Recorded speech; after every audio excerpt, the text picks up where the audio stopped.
Hello! അങ്ങനെ നമ്മുടെ മഹാലക്ഷ്മിയിൽ ദുർഗയും കണ്ണനും ഒടുവിൽ സത്യങ്ങൾ അറിയാൻ പോകുന്നു. അതേ പ്രേക്ഷകരെ, നമ്മുടെ കണ്ണനും മഹാലക്ഷ്മിയും അറിയിക്കണമെങ്കിൽ അറിയിക്കണം. ഇനി അറിയിക്കാതെ രഹസ്യമായിട്ട് വെക്കാനാണെങ്കിൽ കുറെ മണ്ടത്തരങ്ങളൊന്നും കാണിച്ചു വെക്കരുത്. ഇവര് രഹസ്യമായിട്ടെന്ന മുറിയിൽ പോയി ചെയ്താലും മതി. ഇവര് ഹോളിൽ വന്നിട്ട് നമ്മുടെ കണ്ണൻ ഭയങ്കരമായിട്ട് ഫ്രൂട്ട്സ് ഒക്കെ കട്ട് ചെയ്ത് മഹാലക്ഷ്മിയുടെ വായിൽ കുത്തിക്കേറ്റി വെച്ചു കൊടുക്കുവാ.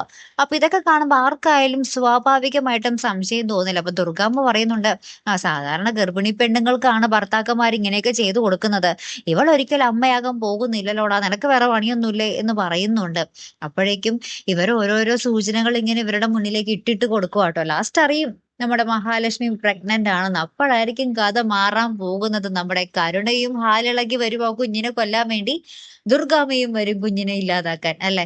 അപ്പൊ രണ്ടുപേരുടെയും കൂടെ ശ്രമങ്ങളായിരിക്കും ഇനി നമ്മുടെ മഹാലക്ഷ്മിയുടെ കുഞ്ഞിനെ നശിപ്പിക്കാൻ വരാൻ പോകുന്നത്, അല്ലെ? കാത്തിരിക്കാട്ടോ. അപ്പൊ അടുത്തൊരു വീഡിയോയുമായി വരുന്നത് വരയ്ക്കും ഗുഡ് ബൈ.